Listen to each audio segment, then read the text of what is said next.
Estimados hermanos y amigos, el tema de hoy es: Jesús no conoce a algunos que dicen creer en Él. El contexto inmediato y general de las palabras de Jesús en Mateo 7, 21 al 23 se encuentra en la conclusión del Sermón del Monte, donde Cristo enseña sobre la verdadera justicia del reino y contrasta la verdad preciosa que procede de Dios con la mentira burda que tiene como padre al diablo. Jesús habló de las puertas y caminos estrechos y anchos en Mateo 7:12 al 14. Jesús habló de los falsos profetas y sobre cómo conocerlos en Mateo 7:15 al 20. Y ahora, en el texto mencionado, Jesús habla de los falsos discípulos. En este contexto, el enfoque de Jesús es advertir a sus discípulos y a la gente en general que escuchaba sus palabras sobre el autoengaño religioso, pues no todo el que tiene una apariencia externa de fe y que incluso realiza trabajos ministeriales tiene una relación verdadera de fe y de salvación con Cristo. El texto parece indicar que los autoengañados desconocen hasta el final su vana condición y que realmente no tienen ningún valor ante los ojos de Dios. Son personas que están engañadas por sí mismos y no lo saben. Comencemos este estudio hablando sobre cómo la salvación no depende de lo que cada uno considere de sí mismo. La frase Señor, Señor en el texto que estudiamos denota énfasis y convicción sobre lo que uno cree ser. Pero llamar a Jesús Señor no supone nada en sí mismo. Cualquiera puede tener el nombre de Dios en la boca. Aún los demonios tienen el nombre de Dios en la boca. Decir Señor, decir Dios mío, decir el Santo de Israel, mencionar a Dios solo tiene valor si al mismo tiempo se tiene fe, se le obedece, se hace su voluntad. Solo entonces tiene valor. Dios en la boca y no en la vida no sirve de nada. Mateo 7, 21. No todo el que me dice Señor, Señor entrará en el reino de los cielos, sino el que hace la voluntad de mi Padre que está en los cielos. Con estas palabras Jesús está diciendo que las palabras en sí mismas no tienen gran valor si no van acompañadas de hechos poderosos. Así pues, solo entra en el reino de los cielos aquel que hace la voluntad de Dios, dado que hacer la voluntad de Dios es la genuina expresión de fe, la genuina expresión de obediencia a Dios. Mateo 7:21. El que hace la voluntad de mi Padre que está en los cielos, menciona en ese texto Jesús. Efesios 6:6. Sirviendo a Cristo de corazón, haciendo la voluntad de Dios. Primera Tesalonicenses 4:3. La voluntad de Dios es vuestra santificación. Y primera de Juan 2:17. El que hace la voluntad de Dios permanece para siempre. Hacer la voluntad de Dios es la clave que determina quién es salvo y quién no lo es, quién es hijo de Dios y quién no lo es. Por tanto, Jesús enseña que la evidencia de tener la salvación está en lo que uno hace, no en lo que uno dice, sino en lo que uno hace. La salvación, sabemos todos que es por gracia, por medio de la fe en Cristo Jesús, el Hijo de Dios. Esto es importante recordarlo en este momento para que nadie piense que estamos sugiriendo siquiera algo semejante a la salvación por obra. No estamos hablando de salvación por obra. La salvación es por gracia. Juan 3:16, 18 y 36. De tal manera amó Dios al mundo que ha dado a su Hijo, para que todo aquel que en él cree no se pierda, mas tenga vida eterna. El que cree no es condenado, el que cree en el Hijo tiene vida eterna. La salvación es un regalo de la gracia de Dios que se recibe por medio de la fe, y no por obras. No por obras, dice la Biblia, para que nadie se gloríe. Por tanto, la gracia de Dios es la que nos salva. La gracia de Dios nos da incluso el don de la fe para que nos apropiemos de esa salvación que Dios ha decidido soberanamente darnos como regalo inmerecido. Hechos 15:11. Creemos que por la gracia del Señor Jesús seremos salvos. Hechos 18:27. Fue de gran provecho a los que por la gracia habían creído. Efesios 2:8. Por gracia sois salvos por medio de la fe, y esto no de vosotros, pues es don de Dios. Por tanto, la salvación es por gracia. Y la fe, el don de la fe, percibe la salvación como el regalo de amor, el regalo de bondad y de misericordia de parte de Dios. Tito 3:4-7. Cuando se manifestó la bondad de Dios nuestro Salvador y su amor para con los hombres, nos salvó por su misericordia, por el lavamiento de la regeneración y por la renovación en el Espíritu Santo, por Jesucristo nuestro Salvador, para que justificados por su gracia viniésemos a ser herederos de la vida eterna. Por tanto, en este contexto en el que estamos hablando y en el que hicimos una afirmación que es salvo quien muestra en su vida el fruto de la obediencia, de la fe, es salvo quien hace la voluntad de Dios. Después de esa afirmación, y para evitar confusiones, hemos repasado la doctrina de la salvación por la gracia de Dios. Somos salvos por gracia, por medio de la fe, no por obras para que nadie se gloríe. Somos salvos porque el Dios soberano nos escogió para ser salvos. Así pues, la salvación no depende de los hechos u obras que cada uno pueda hacer, en ninguna manera. La salvación no se produce por ningún tipo de obra piadosa que podamos hacer. Como hemos mencionado en 2 ocasiones, ahora sigue la tercera, Efesios 2:8-10, sois salvos no por obras para que nadie se gloríe, somos creados en Cristo Jesús para buenas obras. No es por obras piadosas o de justicia que somos salvos. Somos salvos para buenas obras. Somos salvos para hacer buenas obras. Tito 3:4-5. Cuando se manifestó la bondad de Dios nuestro Salvador y su amor para con los hombres, nos salvó no por obras de justicia que nosotros hubiéramos hecho. Ninguna obra humana nos lleva a la salvación.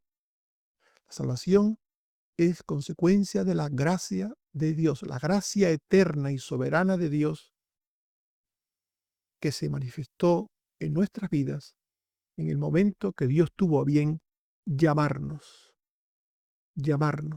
a sus caminos, llamarnos a la salvación. No es por obras, ningún tipo de obras. No es por realizar trabajos ministeriales, no es por esfuerzos que se puedan hacer de ningún tipo, religioso, moral, ético. No salva ninguna de estas cosas. Pues detrás de estos actos religiosos, éticos, morales, pueden haber actitudes y motivaciones engañosas. Hay personas que hacen el bien para ser, de alguna manera, considerados grandes por los demás. Hay personas que realizan trabajos, servicios, con el fin de obtener algún tipo de prestigio personal. Por eso Mateo 7:22-23 dice: muchos me dirán en aquel día, Señor, Señor, ¿no profetizamos en tu nombre? Y en tu nombre echamos fuera demonios, y en tu nombre hicimos muchos milagros. Y entonces les declararé, nunca os conocí, apartaos de mí, hacedores de maldad. Estas personas hacían maldad a pesar de que hacían trabajos religiosos, porque aquellos trabajos religiosos lo hacían con una motivación incorrecta. Hacían aquellos trabajos o servicios religiosos con el propósito de ganarse la salvación. No profetizamos en tu nombre. Cuando el Señor les dice que no los conocía, ellos dicen, Señor, hicimos cosas. No dicen, Señor, la sangre de tu Hijo nos limpió. Señor, creemos que tu Hijo es nuestro Salvador. Señor, gracias por el don inefable. No dicen nada de esto. Estas personas no tenían en su mente la gracia, la misericordia, la obra de Dios de salvación. No tenían en su mente nada de esto para ser salvos. Lo que tenían en su mente era lo que hacían, sus trabajos, sus servicios, sus ministerios. Esto es lo que tenían en su cabeza, en sus vidas. Y esto es lo que sacan a relucir en la presencia del Señor. Cuando el Señor los está examinando, ese juicio final, lo que ellos tienen para decir al Señor es, Señor, yo hice tal cosa, yo hice cual cosa. Eso es lo que en sus mentes está. Recordar lo que han hecho, no lo que han recibido. De eso ni se acuerdan. No lo que Dios les ha dado en Cristo, no los méritos de Cristo en la cruz. De eso no se acuerdan. Solo piensan en lo que han hecho. Por eso Mateo 6, 1 y 5 insiste en esto y dice, guardaos de hacer vuestra justicia delante de los hombres, para ser vistos de ellos, de manera que vuestra recompensa sea aquí, ¿verdad? En la tierra.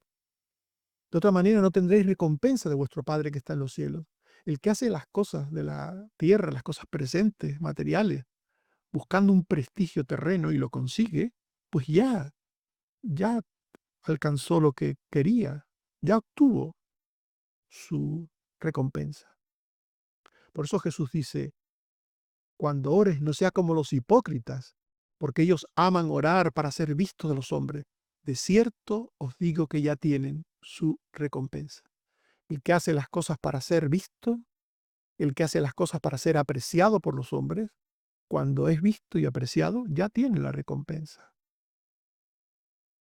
Por tanto, eh, hay personas que confían en lo que hacen delante de Dios. Hay personas que confían en la palabrería, no solamente en lo que hacen, sino en la palabrería que usan, que tienen, palabrería de apariencia religiosa y santa. Hay personas que son capaces de decir grandes cosas sobre Dios, sobre los caminos de Dios. Cosas en las que ni ellos mismos creen, cosas que ellos no viven, pero son capaces de decir cosas hermosas. Tienen palabrería. Pero el Señor conoce el corazón de las personas y la verdad de las cosas que están en esos corazones. Juan 2, 24 al 25. Jesús conocía a todos y no tenía necesidad de que nadie le diese testimonio del hombre, pues él sabía lo que había en el hombre. El Señor conoce el corazón de todos. Conoce el corazón de los que de verdad son suyos. Juan 10, 14. Yo soy el buen pastor y conozco mis ovejas. Segunda Timoteo 2, 19. Conoce el Señor a los que son suyos. Por tanto, al final, toda actitud y obra humana será considerada por Dios para determinar la realidad de la presencia o ausencia de fe o de incredulidad o de la bondad o de la maldad. Al final Dios pesará los corazones y verá si las actitudes y conductas son aquellas que Dios quiere o son otras. Mateo 7, 22 al 23. Muchos me dirán en aquel día, Señor, Señor, ¿no profetizamos en tu nombre? Y en tu nombre echamos fuera demonios, y en tu nombre hicimos muchos milagros. Y entonces les declararé, nunca os conocí, apartaos de mí, hacedores de maldad. De nuevo el texto que muestra que algunos solo confiarán en el día del juicio en lo que hicieron, no en lo que hizo el Señor por ellos, sino que ellos hicieron. Mateo 25, 44 al 45. Entonces también ellos le responderán diciendo, Señor, ¿cuándo te vimos hambriento, sediento, forastero, desnudo, enfermo o en la cárcel, y no te servimos? Entonces les responderá diciendo, de cierto os digo que en cuanto no lo hicisteis a uno de estos más pequeños, tampoco a mí lo hicisteis. Los que confían en lo que hacen, en las cosas religiosas en las que se ocupan, se olvidan de lo verdaderamente importante. Ya lo dijo el Señor, misericordia quiero y no sacrificio. El que se ocupa de aparentar piensa solo en lo que hace, en el sacrificio, en el rito religioso, y no piensa en todo lo concerniente a la piedad, a la misericordia, a la empatía, a la ayuda mutua. Esto es lo que dice este texto último que hemos leído. ¿Cuándo te vimos hambriento, sediento, forastero, desnudo, enfermo en la cárcel y no te servimos? Los que viven ocupados en hacer cosas al margen de Dios, pretenciosamente, buscando parecer buenos y santos, buscando prestigio espiritual, ni siquiera se dan cuenta de alguien necesitado a su lado, de alguien desconsolado a su lado, de alguien triste a su lado. Los que están obsesionados con los ritos no se preocupan realmente de las personas, no aman a las personas, se aman a sí mismos, su imagen, pero no aman a las personas. Estimados hermanos y amigos, hemos hablado de Jesús, no conoce a algunos que dicen creer en él. Y esto nos ha llevado a estudiar el texto de Mateo 7, 21 al 23. Es una de las advertencias más solemnes de Cristo, pues enseña que no toda profesión de fe salva. No toda profesión de fe salva. Muchos serán rechazados porque nunca fueron conocidos por el Señor, a pesar de sus obras, de sus muchas obras religiosas, aparentemente buenas. La verdadera fe no consiste en experiencias externas, superficiales, sino en una relación real con Cristo, que se manifiesta en verdadera obediencia y santidad. El Salmo 139, versículo 23 al 24, dice, examíname, oh Dios, y conoce mi corazón, pruébame y conoce mis pensamientos, y ve si hay en mí camino de perversidad, y guíame en el camino eterno. Que el Señor te bendiga y te ayude. Amén. Oremos. Señor, te damos gracias por tu palabra.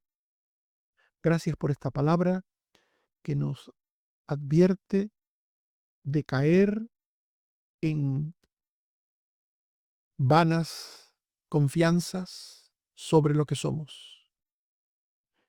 que sea la obediencia a tu voluntad, la fe inquebrantable y que persevera, lo que nos dé seguridad de ser tuyos, de ti. Líbranos, Señor, de confiar en obras humanas, aunque éstas sean religiosas. Ayúdanos a hacer tu voluntad siempre. Gracias, Señor, porque podemos estudiar estas cosas y meditar y examinarnos a nosotros mismos para estar en ti, confiando solo en la sangre de Cristo que nos limpia de todo pecado, solo en tu gracia, solo en tu amor, que desde antes de la fundación del mundo nos escogió para ser adoptados hijos tuyos, para hacernos santos y sin mancha delante de ti. Gracias, Señor. Te seguimos pidiendo por los enfermos, te seguimos dando gracias por todas las cosas que permites en nuestras vidas y te damos no solo las gracias, sino que te pedimos, Señor, que nos ayudes a seguir confiando y esperando en ti siempre. Por Jesucristo, tu Hijo. Amén. Que el Señor nos bendiga a todos. Amén.